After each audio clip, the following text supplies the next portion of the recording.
Найдите коэффициент при x степени 4 у многочлена. Да? Вот нам дали многочлен. Нужно найти коэффициент при x степени 4. То есть какой будет коэффициент, да, у них. Теперь для этого нам понадобится треугольник Паскаля. Вот этот треугольник Паскаля нам дан. Так как нам нужна 4 степень, да, и здесь нам дана 4 степень, и здесь 6 степень, значит мы будем использовать, когда n равен 4 и когда n равен чему? 6. Будем это использовать.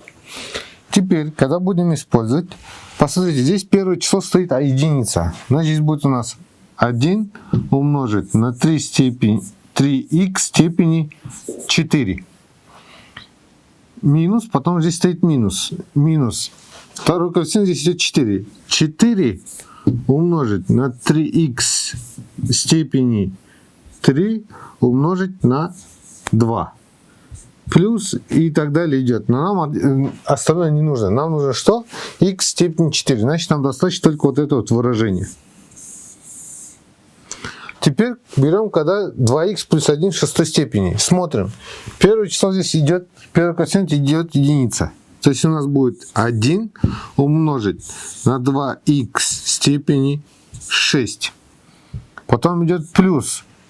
Да, дальше идет здесь 6. 6 умножить на 2х степени 5 и умножить на единицу. Единица — это вот эта вот единица первой степени. Потому что в сумме они должны давать шестую степень, потому что здесь 6.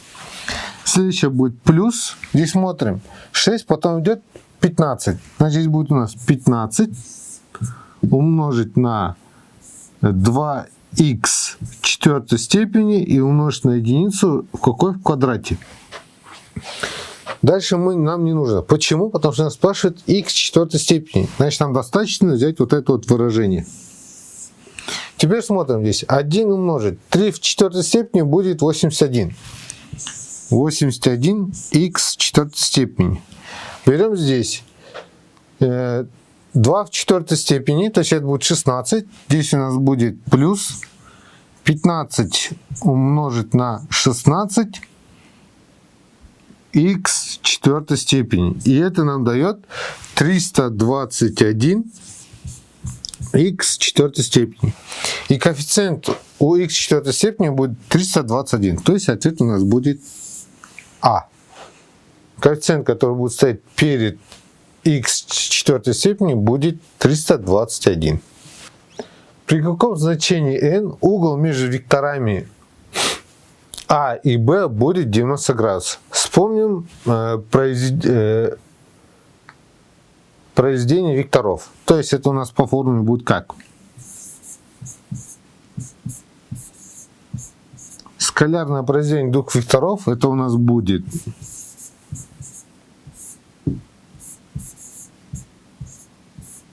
умножить на косинус угла альфа. Нам угол дан, это 90 градусов. Правильно? Значит, произведение, это будет у нас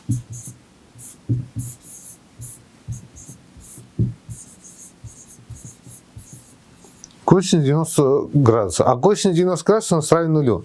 Значит, правая часть у нас будет 0. А это будет что у нас? Произведение двух векторов будет равно нулю.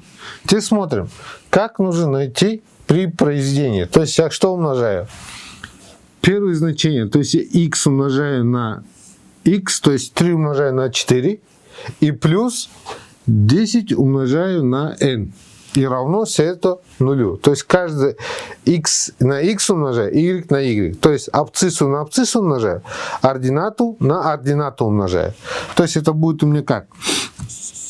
3 умножить на 4 плюс 10 умноженное на n и равно это у меня нулю. То есть произведение векторов. Тут у нас будет 3 на 4 будет 12 плюс 10n равно нулю.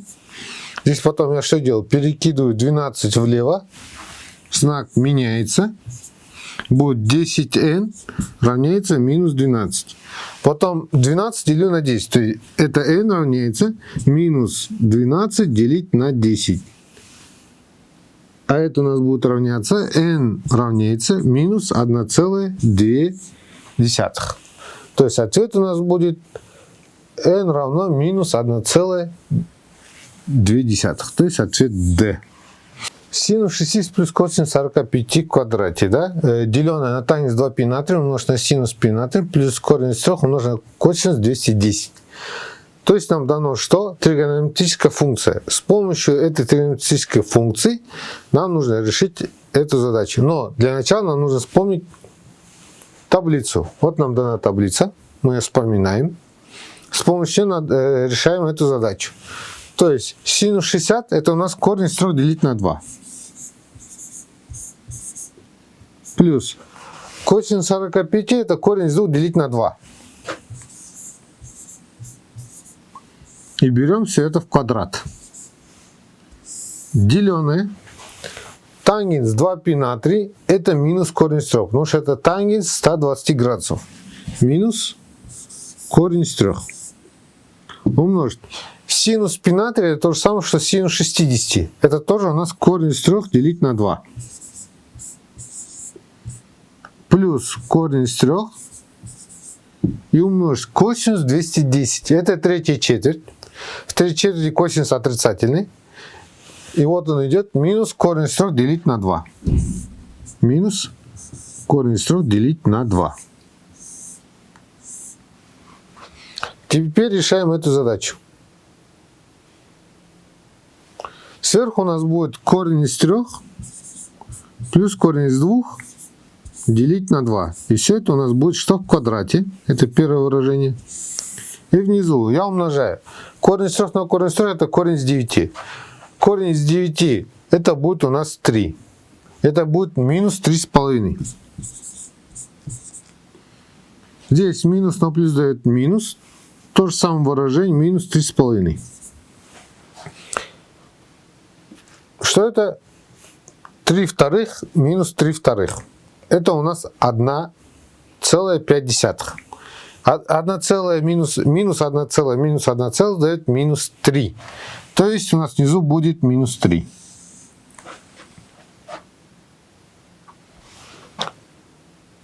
Но для начала нужно решить вот это. Это у нас формула сокращенного умножения. То есть это будет корень из 3 в квадрате 3 плюс 2 умножить на корень из 3 на корень из 2. Это корень из 6 плюс 2. Деленное все это на 4 и деленное все общее на минус 3.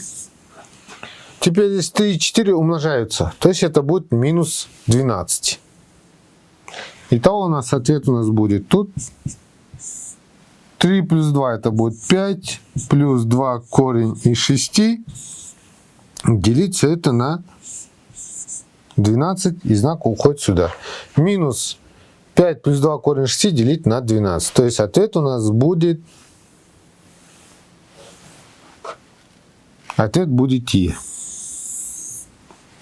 Минус 5 плюс 2 корень из 6 делить на 12. Следующее. Найдите радиус окружности. Х квадрат плюс 6х минус 8y плюс y квадрат равно минус 13. Для начала нужно вспомнить, что формулу окружности.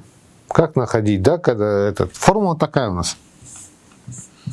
Х минус а в квадрате плюс y минус b в квадрате. Это равняется у нас радиус в квадрате. Для начала нам нужно привести к такой формуле, чтобы найти, чему равняется у нас радиус. Нам дано х квадрат плюс 6х. Теперь посмотрите, 6х это произведение как 2 умножить на 3х. Значит, второе у нас должно быть что? 3 в квадрате. А 3 в квадрате это будет 9. Значит, у нас должно быть так. Х квадрат плюс 6х плюс 9. Но я 9 же просто так не могу взять. Правильно? Если я ставлю плюс 9, то я должен подставить что? Минус 9. Потому что я не могу просто так плюс 9 написать. Здесь у меня 8. То есть это 2 умножить на 4. А 4 в квадрате дает мне 16. Значит, я дальше пишу. Плюс y квадрат минус 8y плюс 16 и минус 16. И все это равняется минус 13. Теперь дальше. Если я вот это вот приведу в форму сокращенного умножения, то будет у меня x плюс 3 в квадрате минус 9 и минус 16 это будет минус 25. Вот это у меня будет плюс y минус 4 в квадрате и минус 25 это равняется минус 13. Минус 25 я перекину вправо, знак меняется. И у меня здесь остается x плюс 3 в квадрате плюс y минус 4 в квадрате равняется 25 минус 13. То есть это будет 12. Да, и это у нас остается x плюс 3 в квадрате плюс y минус 4 в квадрате равно 12. Мы привели к этой формуле? Вот к этой. Привели. Значит, у нас радиус в квадрате равняется чему? 12. r в квадрате равно отсюда 12. Значит, r равняется корень из 12. А точнее это будет что у нас? 2 корень из 3. 2 корень из 3. Значит, радиус данной окружности равняется 2 корень из 3. Ответ у нас b. 2 корень из 3. Даны две арифметические прогрессии. Первая 7, 9, 11, 13. Вторая 6, 13, 20, 27. Куаныш выписал из каждой последовательности по 1000 первых членов. Сколько чисел у него совпало в обеих последовательностях? Нужно найти это количество чисел, которые совпало. Если мы возьмем первую последовательность, тут у нас идет 7, 9, 11, 13. Значит, разность здесь равняется 2.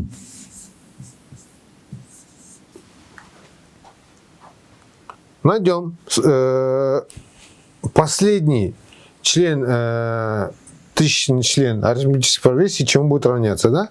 Давайте найдем его. У нас будет А1000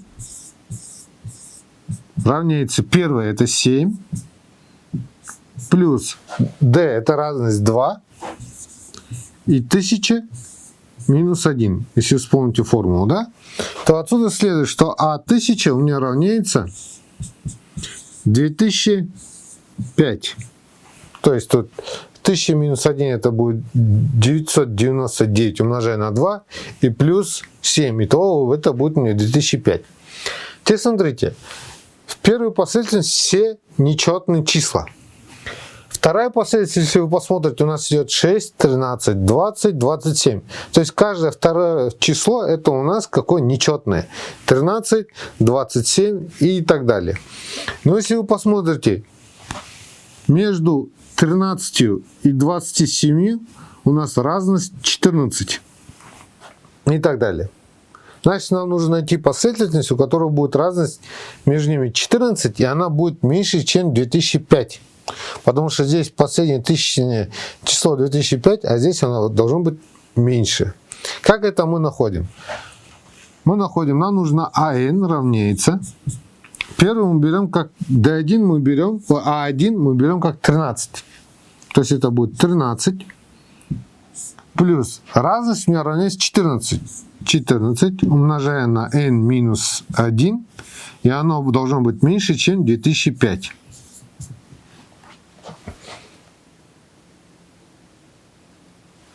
Здесь у нас будет 13 плюс 14n минус 14 меньше, чем 2005.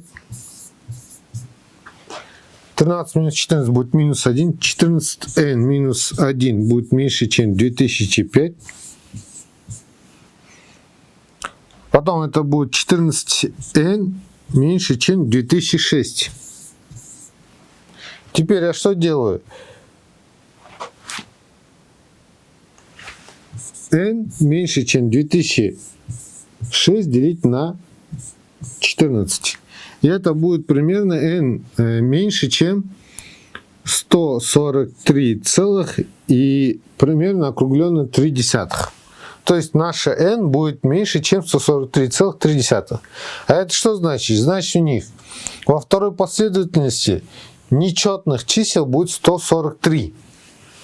первом их 1000 будет, да, а во втором будет 143. А значит, что это у них, сколько членов у них совпало в обеих последовательностях. То есть 143 члена будет у них одинаковые. То есть это будет 13, если вы посмотрите, здесь 13, потом 27, там тоже есть 27, и так далее, и так далее. И таких 143 члена.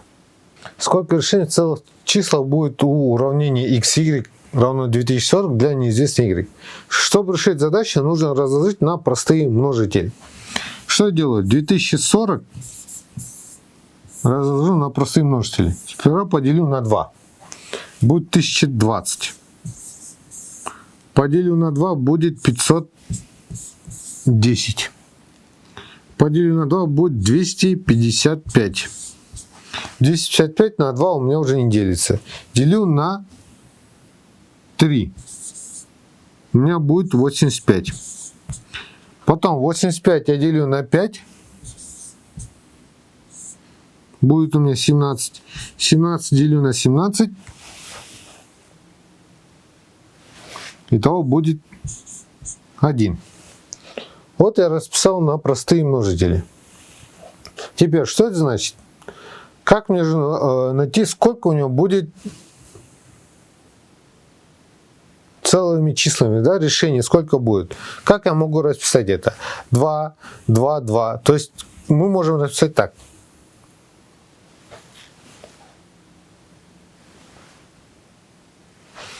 Сперва 1, 2, 4, 8. То есть там у нас, если увидите, там 2 умножить на 2, 4, 4 умножить на 2, 8. Потом 1 умножить на 3, 1 умножить на 5 и здесь на 17. То есть что это значит? Я могу так сделать. 2 умножить на 1, умножить на 1, умножить на 1, 2. Что это значит? Что это все можно найти y через это. То есть как мы это можем написать? Это вот так вот. То есть 1 умножить на 240. 2 умножить на 1020. И так далее. И таких сколько будет? Это у меня x, это у меня y. Здесь можно написать таких 4 числа. Здесь таких 2 числа, здесь таких 2 числа, и здесь тоже таких что? По 2 числа. То есть это у меня будет что? 4 числа умножить на 2, умножить на 2 и умножить на 2. То есть таких у меня будет сколько? 32. То есть здесь у меня y будет 32 числа разного. То есть это может быть 2, может быть 4, может 8, может 3, может 5, может 17, может быть 6, может быть 10, может быть 34 и так далее. И таких у меня будет 32 числа, которые я могу написать вместо множителя y. То есть ответ у нас будет D32. Найдите А2 для геометрической прогрессии АН, если известно, что А3 минус А2 плюс А5 равно 35, А4 минус А3 плюс А6 равно 70. Как можно написать? Мы можем написать так. А2 умножить на Q. Поди вы знаете, как А1 умножить на Q в степени n минус 1, можно написать также А2 умножить на степень Q. То есть 3 больше двойку на единицу. Почему я это решаю? Потому что нам нужно найти А2. Минус А2 плюс А2 умножить на Q в степени сколько? От 5 нужно отнять эту двойку. То есть это будет 3. Равно 35. В следующем тоже А2 умножить на Q в степени сколько? 2. Потому что я от 4 отнимаю эту двойку, это будет 2. Минус А2 умножить на Q плюс А2 умножить на Q в степени 4. Равно, это у нас будет 70. Теперь, что у нас есть общее? Я выношу за скобку. Здесь, допустим, А2, здесь А2 умножить на Q. То есть я выношу здесь первым А2. Здесь у меня остается Q минус 1 плюс Q в третьей степени равняется 35. А в нижнем у меня А2 умножить на Q я выношу за скобку. А2 умножить на Q и остается Q минус 1 плюс Q в кубе равно 70. Теперь я верхний делю на нижний. Надо поделить. Это с этим у меня сокращается. А2 сокращается. 35 и 70 сокращается. У меня осталось 1 делить на q равняется 1 делить на 2. Отсюда следует, что q равно 2. То есть q равно 2, если вы сделаете пропорцию. Если знаменатель у меня равен 2, теперь мне нужно найти А2, правильно? Я подставляю, вот в это выражение могу подставить. То есть я напишу его заново для вас.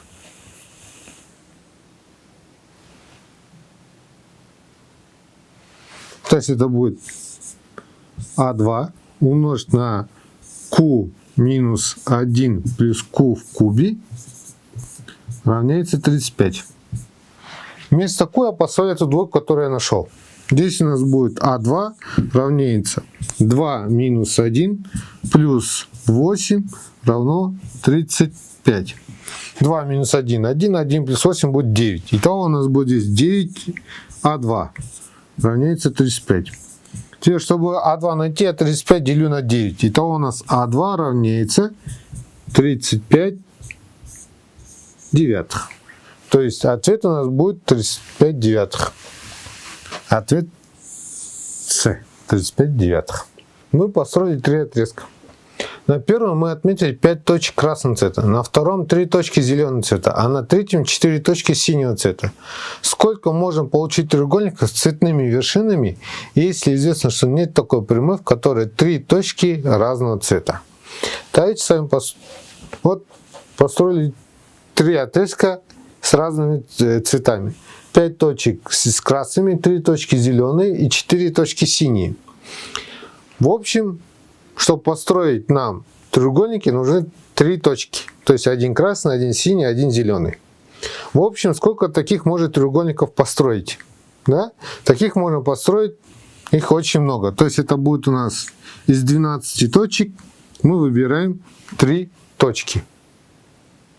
Теперь мы не можем построить треугольник с какими, если у нас будет 3 одинаковых цвета. Допустим, 3 красных, или 3 синих, или 3 зеленых. Да? То есть это нужно у нас найти количество каждой по отдельности. То есть это будет у нас S. Допустим, если у нас красных 5, то из 5 мы не можем использовать все 3 красные. Потом у нас, если есть 4, из 4 синих, 3 синих мы не можем использовать, чтобы получить треугольник. То есть это будет S4, 3. И последнее, это когда у нас все 3 зеленые точки мы тоже не можем использовать. S3, 3. И мы от общего количества их отнимаем. То есть первым у нас получится что? 12 факториал, деленное на 9 факториал, умножить на 3 факториал. 9 факториал это разность 12 минус 3. Минус 5 факториал, деленное на 2 факториал, умножить на 3 факториал. 2 факториал это 5 минус 3. Минус 4 факториал, здесь 1 факториал умножить на 3 факториала. Потом минус, здесь уже будет 3 факториал, деленное на 3 факториала. В первом это у нас будет 220. Минус, находим здесь у нас будет, здесь будет 10, минус 4 и минус 1. 220 минус 15, итого будет 205. Дальше мы можем построить 205 треугольников, используя только каждый по одному цвету. Учитель на конкурс по рисованию мог отправить работы 3 учеников. Причем каждая работа могла быть одной из 5 тем. Сколько у него было вариантов, если учеников было 7, и у каждого отправленной работы была своя отличная от других тема. Один ученик – это одна работа. Сперва нам нужно найти, сколько способов можно выбрать из 7 троих. То есть это будет та же самая формула. Вот, из 7 он выбирает только 3 учеников. То есть 7 к 3. Мы сейчас найдем, сколько с какими способами вы можете выбрать троих учеников из 7. Это будет 7 факториал, деленное 7 минус 3, 4 факториал и умноженное на 3 факториала. Если мы это будем вычислять, это у нас будет здесь 4 факториал умножить на 5, 6 и 7, делить на 4 факториала и умножить на 6. 4 факториал сокращается, 6 и 6 сокращается, итого у нас будет 35 способов, чтобы он выбрал троих учеников из 7. Теперь ему нужно выбрать 5 работ. То есть ему даны трое учеников он выбирает, а теперь нужно выбрать 5 работ. Значит, чтобы выбрать 5 работ, это ему нужно сделать что? Чтобы выбрать первого ученика, это будет у него есть 5 вариантов, потому что он из 5 выбирает. Чтобы выбрать второго ученика, остается у него, он один из 5 выбрал, остается еще 4. Выбирает еще 4. Когда он выбрал 4, у него остается, чтобы третьего выбрать, у него остается только 3 варианта. Все, значит, это 5 умножить на 4 умножить на 3. И всего у него таких 60 вариантов. Теперь, чтобы ему найти общее количество, сколько он должен выбрать, да, одну работу, то он должен 35 умножить на 60. То есть 35 умножает на 60, итого у него выборов будет 2100. Чтобы выбрать из 7 троих и 5 работ. То есть у него 2100 вариантов. Дано суммирование. Вот дана формула суммирования. Последнее слагаемое у нас будет минус 1 делить на 32. Тогда найдите значение а. Теперь смотрите. У нас первое слагаемое это единица. Последнее слагаемое 5. Значит, я вместо k должен подставить что? Пятерку. И проравнять это к минус 1/32. Итак, я смогу найти а. Давайте с вами сделаем это. Будет минус 1 степени 5, деленное на 2 степени 5, умножить на 2 умножить на 5, минус а. И это у меня равняется минус 1/32. Отсюда мы с вами находим а. Минус 1 в 5 степени это будет минус 1. Деленное. 2 в 5 это будет 32. 2 на 5 это будет 10 минус а. Равно минус 1/32. Минус и минус здесь сокращается. 32 и 32 сокращается. И у нас остается единица делить на 10 минус а равно 1. Здесь мы делаем пропорцию, это умножаем сюда, и будет 1 равно 10 минус а. А перекидываем влево, единицу вправо. И отсюда следует, что а равно 9. Значит, наш ответ а равно 9. Ответ Е.